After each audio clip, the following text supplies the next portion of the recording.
We have Nomiside in the Ark Royal. Let me get that all. Yeah, okay, cool. All right, Nomiside in the Ark Royal. He's against triple DD, Lightning, Fuchsia, Nicholas. That's something to pay attention to. Multiple battleships. One caveat. Well, I guess we can just start it off. You start with bombs? You do not. All right, well, let's discuss that in just a moment. So first things first, you're in a double CV match. I'm not a big fan of double CV matches because CVs are designed to be extremely accurate to influence the battle space. So because of that, they have moderated damage. Well, when you double the CVs, you double the damage. So it starts getting overwhelming, especially when you have two CVs of the same tier. They can focus on the same target and just murder it because it's designed to be moderated damage, not just a barrage. At least in the like one's tier 6, one's tier 8, they both kind of have different tasks because they have different capability sets, but this is as far as the Ark Royal goes, you have 3 different weapons. You have your bombs, your torps, your rockets. Bombs are for lightly armored targets, which are going to be all of the DDs because you only have 19 millimeters of pen, and the Dallas is a light cruiser. I don't know what the de Grasse is, so I don't know exactly how bombable it is. It probably is bombable because it's tier 6, but definitely DDs and Dallas you could bomb. For the rockets are going to be... The rockets are a little different. Most of the tier 6 ships, they all have rockets that are like mediocre.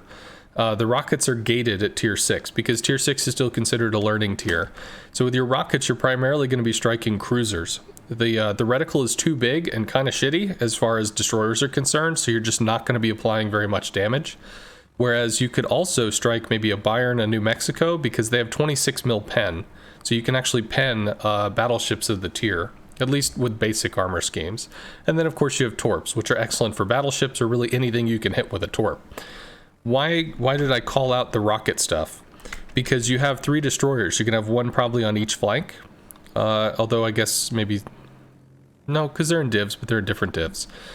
If you trip across a destroyer, you can rocket him for 1400 damage. But these are cluster bombs. They drop a really tight group of bombs, and if you cluster bomb a DD, you could hit this thing for 2.5 to 7k. It's not likely you hit for 7k. It's likely you hit for 3 to 4. But when a DD has like 11,000 health, that is an extreme amount of damage.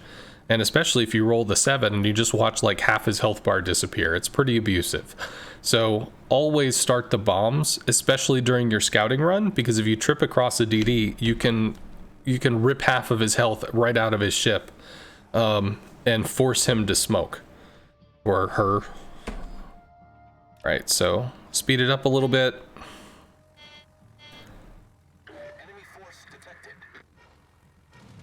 Okay. So by the time you start spotting battleships, you're about to enter the AA range of cruisers. That's just kind of how it tends to work out with when battleships, you know, they start moving forward, cruisers start moving forward, stuff like that. So once you spotted these, you probably already want to start your turn because you know you're just going to walk into AA fire. Is the de Grasse going to murder your planes? No, but still it's free damage you didn't need to take. Secondly, I tend to like dropping a fighter on like just on the edge of this cap. So if a destroyer tries to sneak in, they're going to be spotted by the fighter, so they have to shoot it down if they want to go dark, but still be in the cap. Secondly, it's going to be there spinning for a minute, which means it's going to spot this flank while you're going over to continue your scouting run. So 1, once you spotted the Kansas Richelieu, go ahead and start turning, and 2, leave a fighter, which is going to spot the cruiser as it rolls up. Plus, if it spots the cruiser a little later, that means it's all the closer for your battleships to try and take pot shots at. So that can translate into accuracy. The average player isn't super accurate, so you got to give them all the help you can give them. So British rocket planes, not very fast. You happen to trip across the destroyer. Looks like you're going to go in for the strike.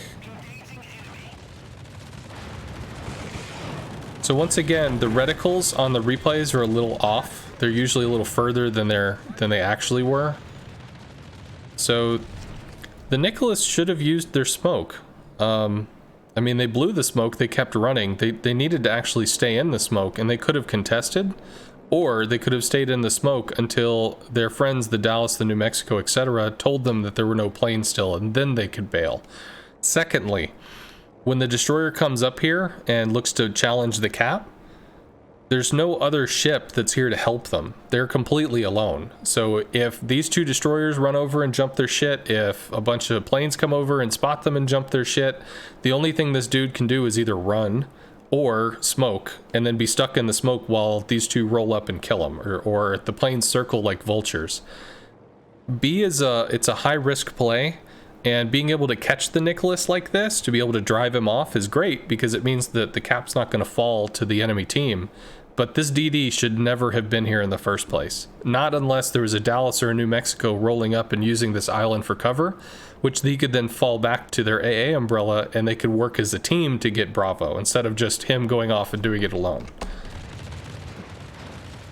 So that's not related to your play, that's just general information.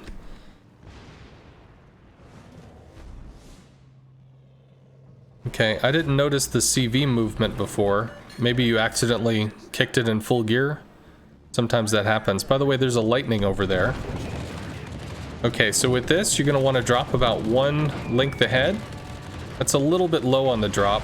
Yeah, it's a little bit low, but you still got 4 hits, which is a sizable amount. Ooh, you recalled. Yeah, okay, I got that. And Ryuju got the cleanup. So lightning over there on the side is going to be important. The Massachusetts can't root him out, because if he does, he just gets wrecked by pencil torps, and I guess the Fontosk didn't want to do it either, so... in this case, you had 7 bombs, you have 9 rocket planes, the bombs are still better. Definitely use the bombs. Too close.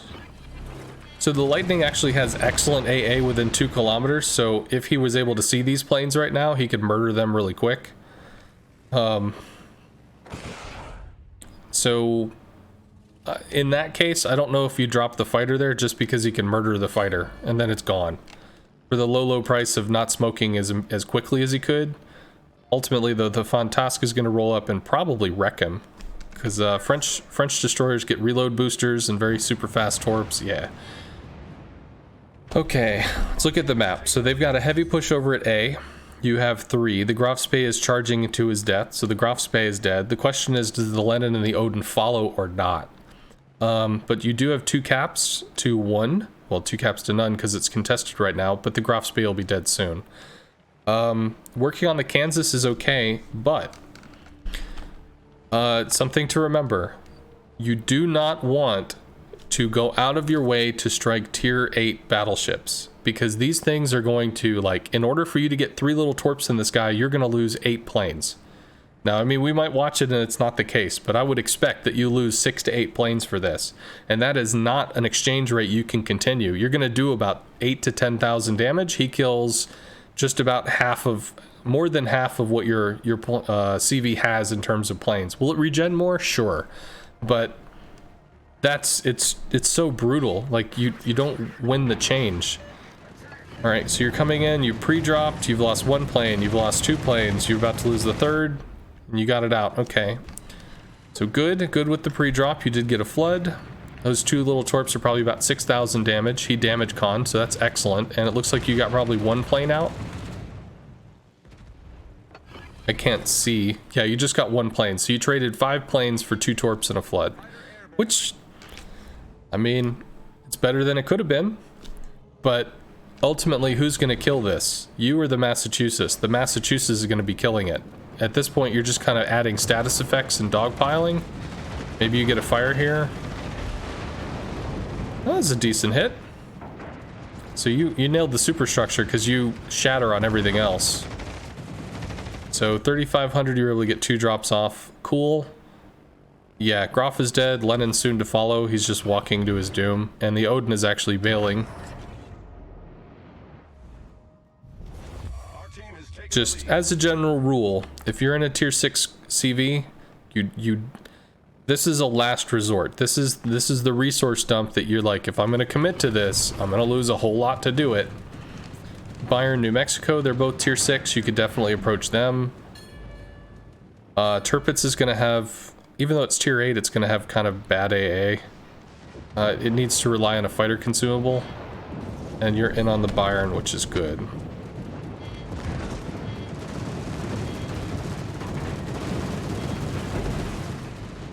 Good hits. Spin around, you get the second drop. Yeah, the tier 6 AA just being alone like that is not going to be able to ward you off. Byron, well, I don't know if he goes down soon, but he does go down. Ryuja's going to come in for a few hits. And you have bombs for the Fushun. Okay, bombing the Turpits. You might maybe land a fire, and you're going to hit the superstructure. 2,800. How many did you lose for that? You just lost 2, right? Only 2. You did, like, Turpit's AA is really bad. It is not great. Richelieu's super low. Maybe you get this.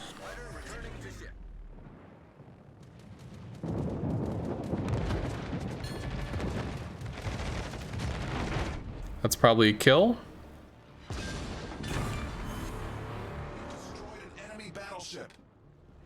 Yeah, I mean, using the bombs trying to fish for a fire, but they're designed for that. They're designed for the DD.